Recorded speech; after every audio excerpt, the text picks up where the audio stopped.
Assalamualaikum warahmatullahi wabarakatuh. Waalaikumsalam warahmatullahi wabarakatuh. Innal hamdalillah nahmaduhu wa nasta'inuhu wa nastaghfiruh wa na'udzu billahi min shururi anfusina wa sayyi'ati a'malina. Man yahdihillahu fala mudilla lahu wa man yudlil fala hadiya lahu. Asyhadu an la ilaha illallah wahdahu la syarika lahu wa asyhadu anna Muhammadan abduhu wa rasuluh.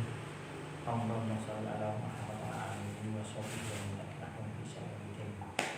Allah Ta'ala kita bilang a'udzu billahi minasyaitonir rajim. Bismillahirrahmanirrahim. Ya ayyuhalladzina amanu taqullaha haqqa tuqatih wa la tamutunna illa wa antum muslimun. Ya ayyuhan nas taqu rabbakum alladzi khalaqakum min nafsin wahidah wa khalaqa zawjaha wa bassa minhuma rijalan katsiran wa nisaa wa taqullaha alladzi tasaaluna bihi wal arham innallaha kana 'alaykum raqiba.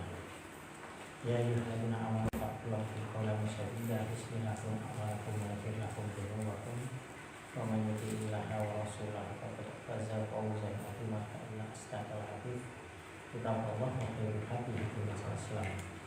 Wa khairul umuri muhdatsatuhah wa kullu bid'atin dalalah wa kullu dhalalatin finnar. Alhamdulillah rabbil alamin. Teman-teman dan saudara dan teman-teman semuanya. Sebelum kita menjalankan satu syukur pada puji jawaban dan seterusnya. Karena sampai kita syukur iman pada seterusnya. Mungkin tak sebenarnya ujung sihat juga. Itu dapat untuk salam jumpa kita tunggu oleh hadis 1541 ini satu ini hadis berkaitan dengan An-Sahal bin Sa'ad radhiyallahu anhu qala Rasulullah al-ajallatu minasyaitan. Ketergesa-gesaan itu berasal dari syaitan. Al-ajalan itu kesusu jangan. Tapi di sini diartikan sabar. Sabar kan luas. Dalam konteks ajalan itu kaitannya punya. Ada satu riwayat hadis istisqa termasuk kita Riyadhus Shalihin di mana Rasulullah karena Rasulullah akan menjelaskan alam nikah. Suatu saat Rasulullah itu duduk di atas bantal dan lendetan di Ka'bah. Langsung dimakan itu sahabat itu. Nah, sahabat itu kok kaya bingung. Kok surasane kaya bingung nyalahke Rasulullah. Ya Rasulullah. Itu bahasa saya. Kok di sini? Sementara kami akan dibunuh. Kami dikejar-kejar. Tapi Rasulullah mendika nek ora dibunuh dipateni niku saya juga demikian. Dulu para rasul itu bahkan ada seorang yang dia itu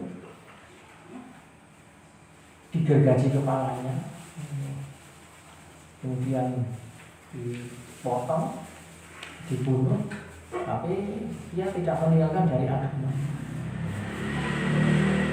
Allah itu akan menyelesaikan urusan. Oleh karena itu, maka janganlah kamu tergesa-gesa. Nah, riwayatnya tadi. Artinya ketergesa-gesaan berkaitan dengan ajalah. Ya. Ajalah itu apa itu? Gawe mu'anas sebenarnya. Kalau tidak mu'anas, orang yang tak mau butuh ajalah. Ini ketergesa-gesaan berkaitan dengan kita kesusu tanpa hitung, bahkan tidak memperhitungkan peran Allah. Kesusu dosa-dosa sing tanpa memperhitungkan peran Allah. Seolah-olah nek nganggo penghitung awake dhewe sanajan logis, bahkan dengan hitung-hitungan sing matematis misalkan, bahkan urusan dunia juga, bagi kai. Oh, tidak memperhatikan di sana ada takdir, di sana ada kehendak, di sana ada kekuasaan Allah Subhanahu wa taala. Itu maksud ajalah. Ini saya sampaikan di situ. Jadi penekannya dia mengabaikan peran Allah Subhanahu wa taala. Kamu kok kabeh wis diatur. Betul awake dhewe kudu temotong. Betul awake dhewe kudu butuh planning, punya planning. Kita tuh harus sesuai dengan waktu, tepat waktu, disiplin, tertib. Tapi ketertiban kita, kedisiplinan kita itu jangan mengabaikan di sana ada takdir. Jangan-jangan yang Muhammadiyah ini terus ya, sinyal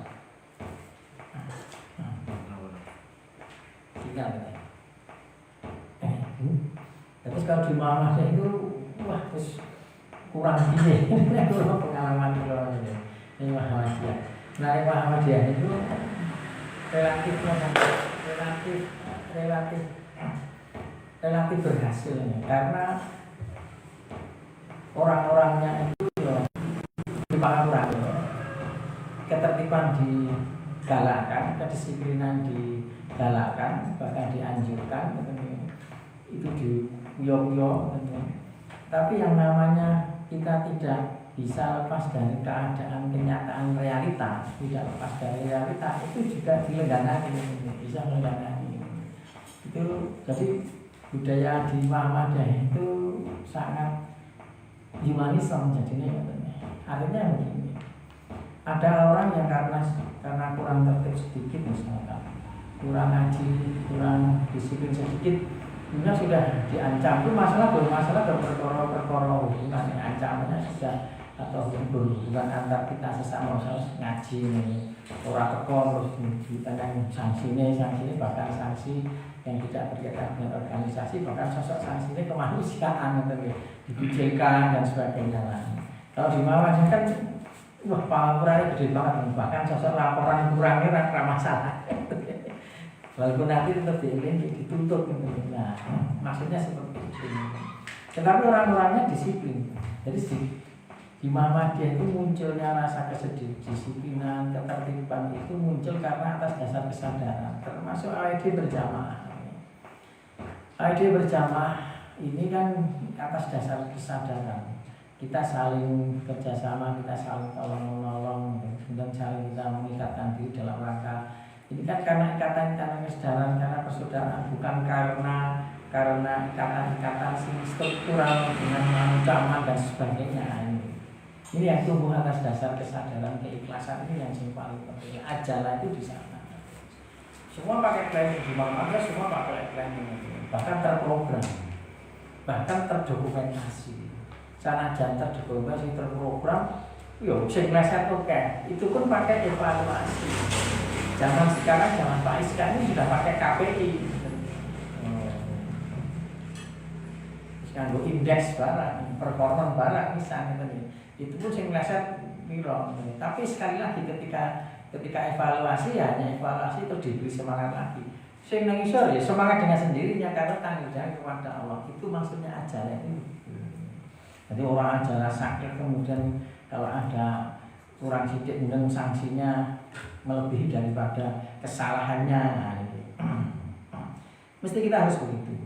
Jangan sampai kita ada kesusu tanpa planning, tanpa program,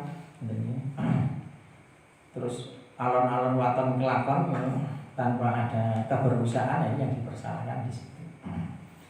Semua harus termoto, itulah kesabarannya bergantian aja. Lanjut berkaitan dengan hadis berikutnya yaitu An Aisyah radhiyallahu anha qala Rasulullah sallallahu alaihi wasallam yaitu as-su'mu su'ul khuluq. Rasulullah bersabda, penganggapan perasaan sial itu adalah perangai jahat. Iya, Pak. Karena jahat dan buruk itu kan istilah kita. Memang di dalam Al-Quran ada yang namanya syar, itu ada, dan syar itu harus dinisbatkan kepada kita. Tidak boleh dinisbatkan kepada Allah. Karena bagi Allah itu tidak ada yang sia-sia, tidak ada yang batil, tidak ada yang salah, tidak ada yang buruk, tidak ada yang jelek.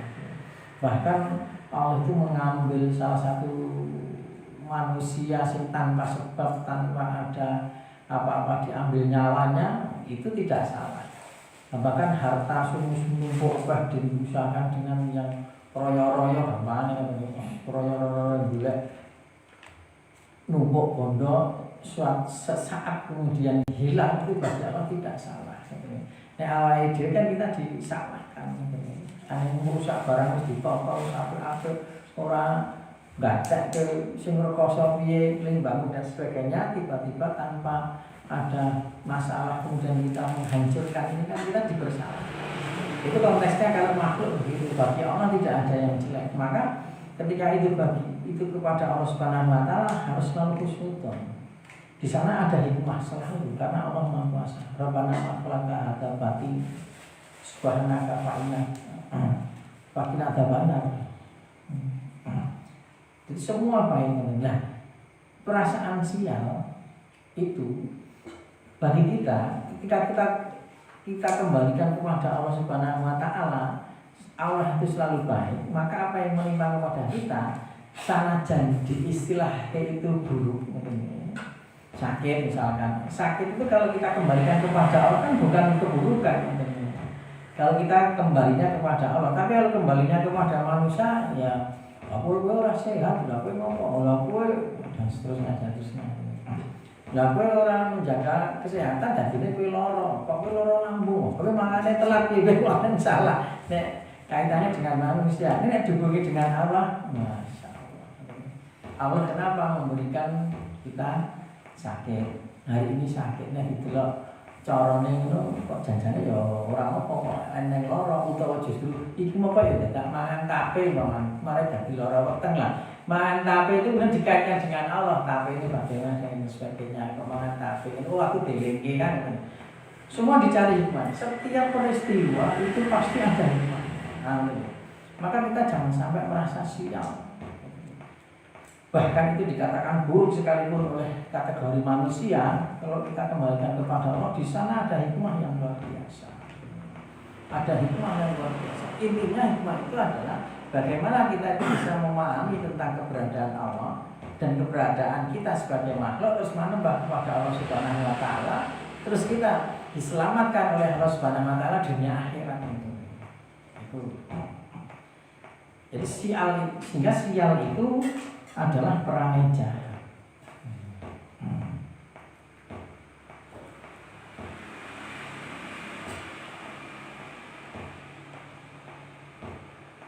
Tetapi kalau ada peristiwa, ketika ada sebuah kesalahan, mesti kita harus kembalinya kepada kita kesalahan itu.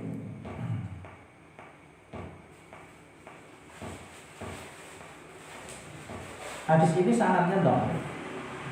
Pada hadis yang sedang kita bicara ini, hadis itu kan juga demikian, yaitu akhrajahu Tirmidzi dikeluarkan oleh Imam Tirmidzi wa qala hasanun. Imam Tirmidzi menyatakan itu hasan.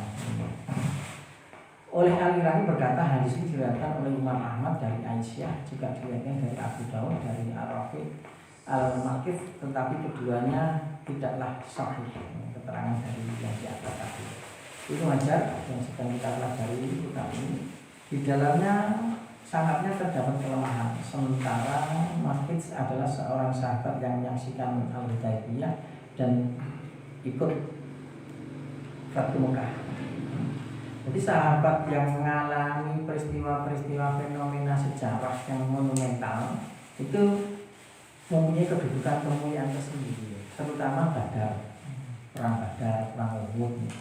Jadi semua sahabat itu adil, semua sahabat itu mulia, karena Allah telah mengabadikan di dalam surat At-Taubah itu radhiyallahu anhu wa radu anhu tanpa kecuali. Tetapi di antara sahabat sendiri, nek sahabat dibandingkan kita, generasi sudah sahabat itu tidak ada yang nandingi, karena generasi yang dijamin oleh Allah Subhanahu wa taala, generasi sudah bukan seseorang lagi, tapi keseluruhan generasi, yaitu sahabat. Karena Allah tadi mengabadikan radhiyallahu anhu wa radu anhu wa ataluhum jannah. Allah ridha kepada mereka ridha kepada Allah, wa ataluhum jannah.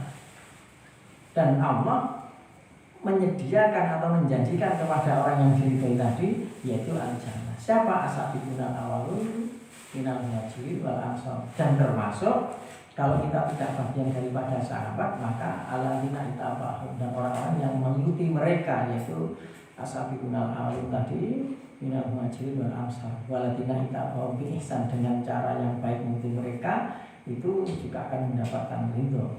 Tetapi siapanya kan personnya belum jelas. Waladina ittaba'u itu kan ora jelas personnya secara pribadi, itu kan ora jelas. Tapi kalau as-sabiqunal awwalun minal muhajirin wal ansar kan jelas siapa orang yang pertama kali masuk Islam, siapa yang hijrah, siapa yang menjadi kaum ansor, siapa kaum muhajirin kan jelas ini gitu. Nama-namanya juga jelas, itulah sahabat. Nah, waladina ittaba'u itulah yang menjadikan dasar kenapa Muhammadiyah itu dinamakan Muhammadiyah. Jadi penamaan Muhammadiyah itu diambil dari alladzina ittaba'u, orang-orang yang menjadi penderetnya. Cara aruji ilal Quran dan Sunnah, kembali kepada Al-Quran Sunnah itu ya kembali kepada apa yang dipahami oleh sahabat dan apa yang menjadi konteks perilaku sahabat Rasulullah SAW. Ini sekelumit saja, mengingatkan saja, saya mengatakan hal ini hanya untuk mengingatkan saja. Tapi pada intinya adalah pada hadis ini kembali. Sanajan di sini dikatakan ilgha, tetapi tidaklah sahih keterangan itu. Maka keterangan-keterangan itu sebagaimana yang diterangkan.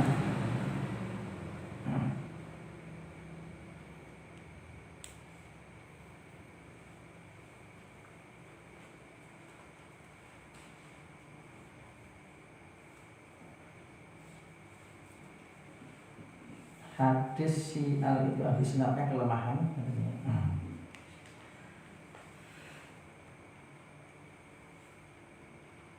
Ya, ada kelemahan, maaf.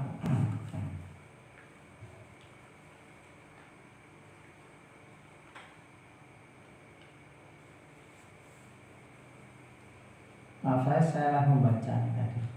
Wa qala Hasan itu lafaz sing nang dhuwur ini. Sing lafaz yang di belakang yang saya sedang kita pelajari wa fi isnadihi dhaif. Dan isnad ini adalah dhaif, yaitu yang sedang kita baca ini. Yaitu bahwa kesialan itu adalah perangai dan yang jahat itu adalah hadis ini dhaif. Sekali lagi hadis ini dhaif. Biasa sering kalau di kitab Bulughul Maram, kitab yang sedang kita pelajari ini, sekali lagi hadis lemah itu kenapa disampaikan, ditulis di kitab Bulughul Maram itu alasannya satu, makna atau matan dari hadis itu tidak salah. Secara redaksional isnadnya lemah, tetapi matannya, isinya bahwa kesialan itu adalah keburukan, perang merasa sial itu adalah keburukan, itu tidak salah. Yang kedua, kelemahannya ini kemungkinan menurut Ibnu Hajar Asqalani bukan kelemahan yang sangat, bukan kelemahan yang sangat, sehingga masih bisa dipakai untuk hadis, terutama hadis yang berkaitan dengan fadhil amal, yang berkaitan dengan amal-amal yang punya keutamaan. Salah satu di antara ini kan ini berkaitan dengan akhlak ini, yaitu kesialan, perasaan kesial itu adalah sebuah keburukan atau kejahatan, tidak baik merasa sial itu. Dan kan beramal yang baik bahwa kita tidak merasa sial. Nah, ini bisa dipakai. Tapi kalau di Muhammadiyah tidak. Di Muhammadiyah itu Muhammadiyah mengakui ada sekelompok ulama hadis yang mempercayai bahwa fadhilul amal itu bisa menggunakan hadis yang dhaif selama hadis dhaif itu tidak jatuh kepada dhaif betul jidan atau jidan atau judul dhaif banget lah, sehingga tidak bisa ada kategori lagi untuk diangkat untuk menjadi hasan dan seterusnya. Itu selama itu masih dipakai itu amal mengakui. Tetapi Muhammadiyah sendiri, yang saya menghargai tadi, di Muhammadiyah sendiri, Muhammadiyah itu tidak mengakui metode hadis lemah digunakan untuk fadhil amal. Kapan-kapan itu lemah, sehingga untuk mengamalkan satu amalan-amalan yang termaktub di hadis yang lemah itu motivasinya di Muhammadiyah bukan karena hadis itu, nah, seperti ini. Gitu. Seperti ini kan hadisnya dhaif, tapi matanya tidak salah, matanya sesuai dengan hadis-hadis yang lain, pesan di Al-Quran. Gitu. Maka Muhammadiyah tetap mengamalkan hadis ini, meyakini hadis ini bukan berdasarkan hadis ini lemah, tapi karena matanya sesuai dengan Al-Quran. Itu tidak Muhammadiyah. Tapi kalau di Ibnu Hajar Asqalani ini kita khusnudnya ke sana. Hadis ini tidak jatuh ke dhaif jidam, dan ini berkaitan dengan fadhil amal. Ibnu Hajar Asqalani itu seorang ulama hadis yang menjurus kepada Syafi'iyah, termasuk bermadzhab Imam Syafi'i.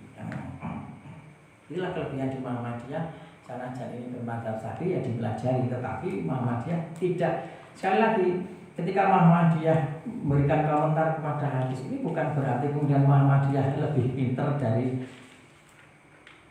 Ibnu Hajar Asqalani. Kalau ada sanajan Muhammadiyah itu sudah satu majelis untuk membahas hadis, untuk istinbat itu pakai majelis tarjih, itu pakai proses.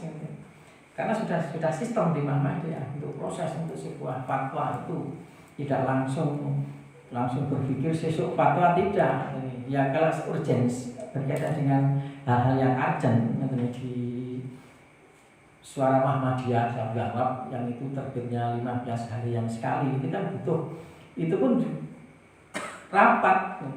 Orang seseorang kemudian memutuskan majelis kelompok tertentu yang ada di majelis tadi itu baru berfatwa.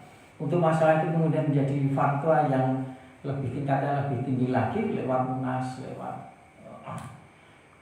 prosesnya panjang nih, sampai kepada munas tajih, sampai kemudian dia ditanfis nih. Itu alasan-alasan berkaitan dengan amal-amal. Termasuk di hadis ini, kenapa ini ditulis? Jangan sampai kita punya anggapan loh Ibnu Hajar Asqalani hadis lemah tinggal.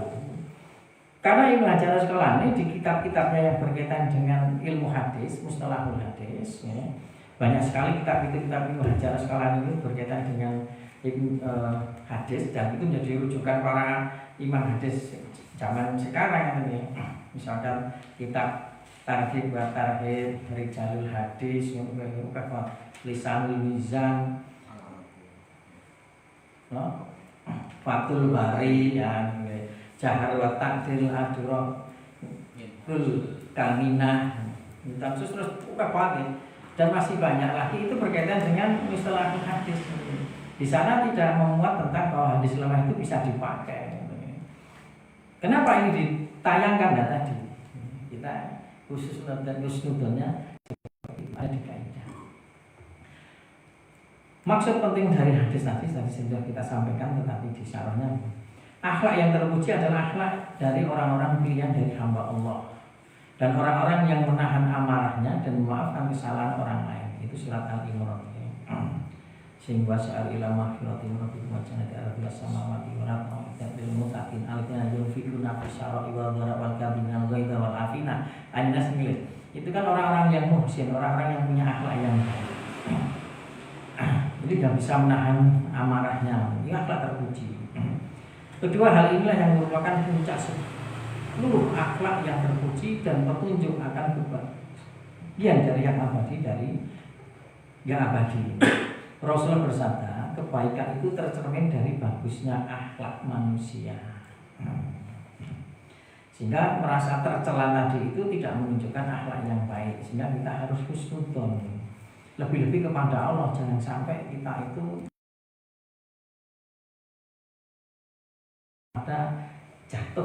jatuh kepada kesyirikan, lalu kita tidak bisa menjustifikasi kesyirikan. Kita beranggapan Allah itu tidak adil, misalkan contoh lagi yang jangan putus, Allah tidak adil gimana? Kita sudah berjuang, misalkan gunung tak daki, laut seberangi dan rahmakan. Gayanya gunung kudangi, laut seberangi dan rahmakan. Ini ngopo? Ngono nyalahke Gusti Allah, Allah tidak adil. Ya orang yang disayangi, kenapa ya Allah? Enggak film loh ini, kenyataan orang lain. Ini nggak film lo ceritanya. Nah kenyataannya ya mungkin enak ya. Kita sama sekali tidak boleh berprasangka buruk terhadap Allah. Itu bagian daripada akidah. Cara-cara dia tidak bisa langsung menjustifikasi, makanya hati-hati. Harus husnudzon. Apapun yang menimpa kepada kita, cari hikmahnya. Lah, ingat tadi Pak, kepandaian secara spiritual kita beragama itu di sini. Ngoncai bahkan perkawis urip niki lho. Kecerdasan spiritualnya di sini. Nek guru melaksanakan sholatnya, kabeh sama melaksanakan sholat. Maksudnya secara zahir, walaupun itu zahir itu juga wujud daripada bentuk ketaatan juga. Tetapi yang terpenting kan landasan kita melaksanakan zahir tadi. Nek guru sholat tanpa ada motivasi yang benar kan juga dipersalahkan. Tapi tidak mungkin ada motivasi yang benar kalau orang salat kan mungkin itu kan. Resik atine nang salat ini mungkin. Tapi kalau ada orang yang sholat tapi hatinya masih belum sempurna, banyak. Sanajan itu tidak menggugurkan kepribadiannya, tidak menggugurkan sholatnya. Itu hanya bagian daripada tingkat kualitas ketakwaan.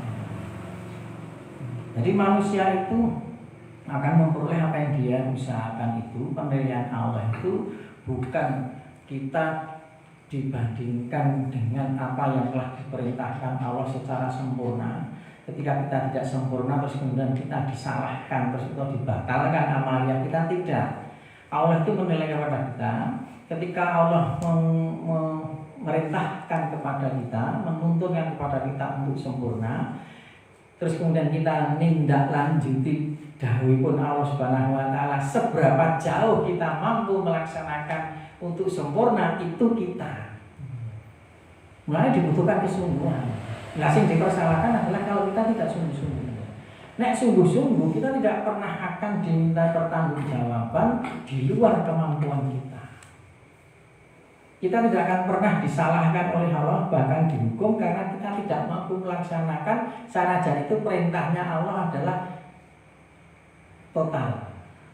Untuk hulu fisil kafah itu kan total. Sanajan ayat dileso kafah, bukan itu yang disalahkan oleh Allah. Tekan sepiro anggon mulekmu nindake dawuh Allah, itulah kita. Nek masalah kesalahan masalah lain ya. Kalau masalah kita membangkang kepada Allah, ingkar kepada Allah, maksiat kepada Allah kan karena kita punya kesalahan. Tapi kalau berkaitan dengan kesempurnaan tadi begitu. Seberapa jauh ya itulah kita. Yang kita dapat yang pasti dapat. Kita selama kita menjadi orang yang beriman ikhlas itu pasti dapat. Mung entuke pira iki. Gumantung awake dhewe-dhewe. Kula lan panjenengan itu beda-beda, sanajan ngajine bareng dan sebagainya. Karena semuanya berbeda, wataknya berbeda, pemahamannya berbeda. Sesuai yo gampangane gitu lah. Nah, awake dhewe nang dahar kan manut kemampuan dhewe-dhewe kan. Sing penting isine ya iku yang kita dapatkan. Umpamane dahar jajan makoi dipadake tetap belum kalau penting mas Pak Kafir kira modal kita kayak mas Mbak kita ini gede aku jane ini menang mas Mbak nggak lek tetap manut petenge dhewe-dhewe manut sing cadokane niku lho manut niku mau nek ora entek kan tidak dipersalahkan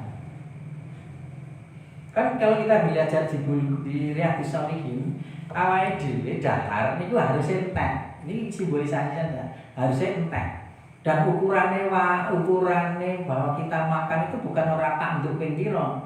Ini cukup piro, tanduk oleh Mas. Bahkan Rasulullah itu berkaitan dengan Abu Hurairah kan kon ngombe, warak orang ngombe warak. Nanti Abu Bakar Abu Hurairah ya Rasulullah wis ora ning nggone padha karo awake dhewe. Ya ora wis ora ning nggone, ya wis lah ngoten lho. Jadi batasannya warak, Pak. Batasan maksimal lho niku ora terus wow. Ngawu terus ngamuk terus wah Pak Adi ngaji karo Pak Adi makan penting wareg. Mangane malah sing penting aja ngantek wareg gitu, Pak. Jenengan awake dhewe jajan iki cerita pengalaman awake dhewe jajan soto. Jajan soto enak. Aja tanduk, Pak. Tanduk ra enak Pak coba ayo. Wah, kono enak soto. Wah, nek awake dhewe malah tanduk. Langsung loro. Ini soto sur, nah, langsung loro gede-gede kan. Cilik rantai ngono. Selain Mas Muli. Jadi begitu. Rasulullah begitu juga. Itu simbolisasi berkaitan dengan kesempurnaan tadi begitu. Sungguh seorang mukmin itu benar-benar akan menyamai derajat orang-orang yang sholat sunnah dan puasa sunnah dengan banyaknya akhlak. Di sini dalam kurung sunnah karena tidak ada yang bisa nandingi pahalanya sholat. Karena akhlak yang paling tinggi adalah akhlak yang paling dhuwur itu mentauhidkan Allah. Akhlak yang paling tinggi itu mentauhidkan Allah. Konteks mentauhidkan Allah itu wujud konkretnya sholat. Sehingga baina syirik batas antara aku dan orang yang melakukan kemaksiatan tidak beriman itu adalah as-sholat. Faman tarakaha faqad kafar. Barang siapa yang meninggalkan sholat maka dia adalah kafir. Karena memang sholat itu pokoknya. Sehingga amalan kebaikan apapun yang dibandingkan kalau sholat itu tetapi begini Pak, jangan antara sholat dengan yang lain tidak menggugurkan. Wong jilbaban sholat, karo jilbaban karo sholat. Ngapain ini? Saya ngapain sholat yang jilbaban? Terus sholat yang jilbaban. Sholat yang sarung merah. Waduh, mau ada pertanyaan. Silakan disarung oleh betul Pak. Betul Mas. Bener jawabannya sholat nang ucap. Nek ora dong. Ya ora oleh waduh. Terus oleh ora. Artinya gini loh. Sholat dhewe amal jilbatan dhewe rene kaitane. Sing apik pemeng sholat jilbaban. Dadi nek wis jilbaban ora sholat tetep kurang apik ngene. Sholat nih orang jilbaban ya kurang apik ini tidak saling meniadakan. Arti kan itu sebuah amal. Kabeh ning catatane sholat di sini 10 kan apik dhewe. Nganggo jilbab di sini 9 wonten. Kabeh ada nilainya. Faman ya'mal mithqala dzarratin khairan yarah wa man ya'mal mithqala dzarratin syarran yarah. Sekecil apapun itu diperhatikan Allah. Konteksnya diperhatikan, dicatat semua. Nah yang jadi masalah adalah cuma ada catatannya Pak. Sesuk nek neng kono ki mau salate elek, nek tekan mesti jalo. Presiden nek elek ijek kanggo Pak. Karena sah salatnya ditampa. Sing repoti nek ae dhewe salat ora kanggo.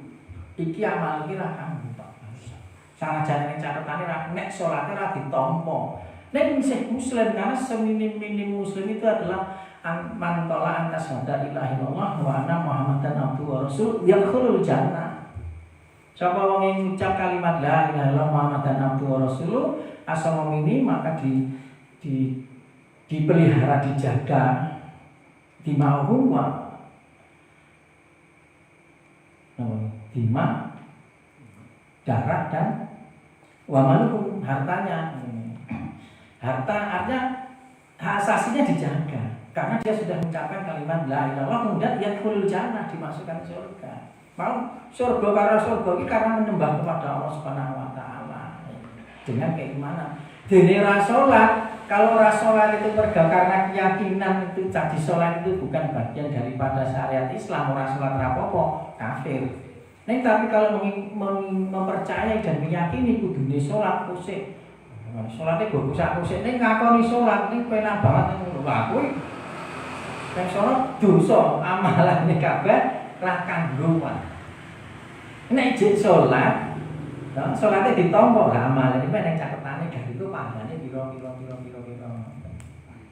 Nah penting kita belajar sholat agar ditampa jadi amalan-amalan yang lainnya. Sesuk nek kono lho nek sak kabeh dicatet Pak.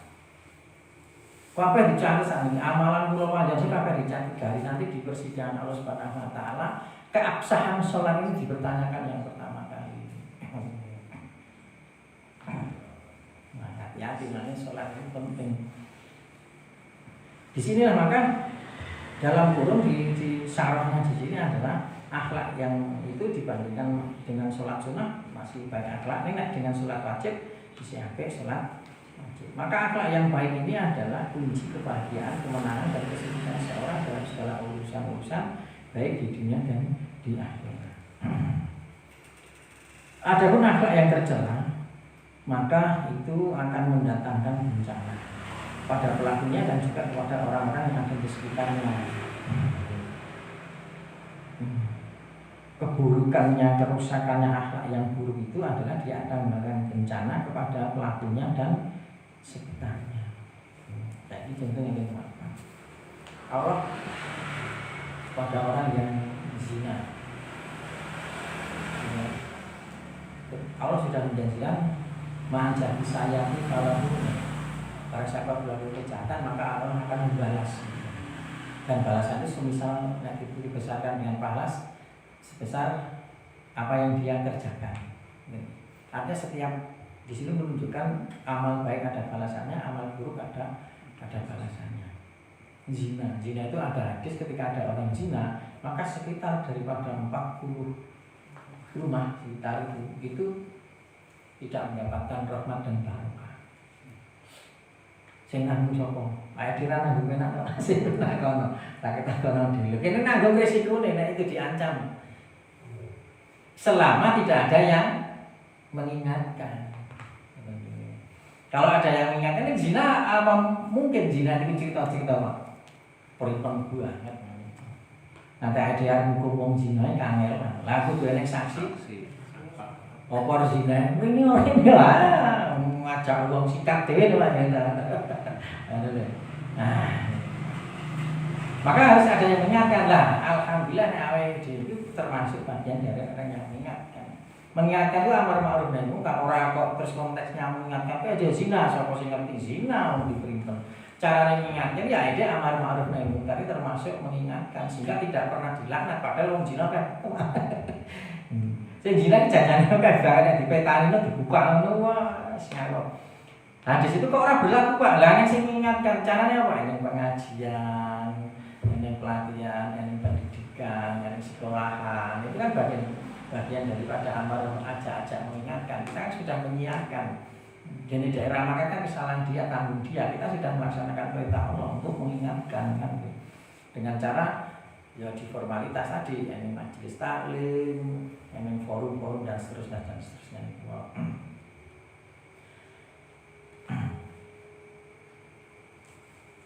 Untuk itu maka akhlak yang tercela ini hanyalah akan mendatangkan malapetaka bagi pelakunya di dunia dan di akhirat. Oleh karena itu kita kewajiban amar ma'ruf nahi munkar. Jadi kewajiban amar ma'ruf nahi munkar itu bukan kewajiban semata-mata untuk keselamatan kita, tapi juga keselamatan orang lain. Maka amar ma'ruf munkar itu wa ulaika humul muflihun. Wong sing beramar ma'ruf itu adalah orang yang beruntung. Dan orang yang beramar ma'ruf munkar itu sebagian orang kabeh. Karena itu panggilan hati. Wandanono menggengkeng kon amar ma'ruf munkar nek atine ndung krentek amar ma'ruf munkar ora gelem, Pak. Ora iso mangkat. Itu adalah betul-betul murni panggilan hati. Mbok dipelatih to nang BA Baitul Arqam, Darul Arqam, siji loro tunas melatih barang zaman sekolah. Anggo tunas melatih itu Darul Arqam, Baitul Arqam sak terus ngono. Lah mbok kantek ping piro ya nek kerenteke durung kebuka. Nek durung timnar buka ya tetep ora iso. Maka nek awake dhewe sudah menjadi bagian daripada amar ma'ruf munkar itu pilihan. Ada kanugrahan. Yang namanya amar ma'ruf munkar itu orang mesti kaya kula, kaya jenengan ya iso. Ya kalau cuma mudah sudah terorganisir, ada yang sini buka, ada yang buat sekolahan, ada yang sini buat ekonomi, ada yang sini buat bencana alam, ada yang sini dakwah, ada yang sini buat pemikir, tarjih dan terusnya itu bekerja sama-sama. Itulah amar ma'ruf yang terorganisir. Tapi poin-poinnya ya ada di Muhammadiyah itu, poin kegiatannya. Kata nanti pula kami satu adanya dari kirangkum, kurang-kurang, dan nanti bangsa. Assalamualaikum warahmatullahi wabarakatuh. Waalaikumsalam warahmatullahi wabarakatuh.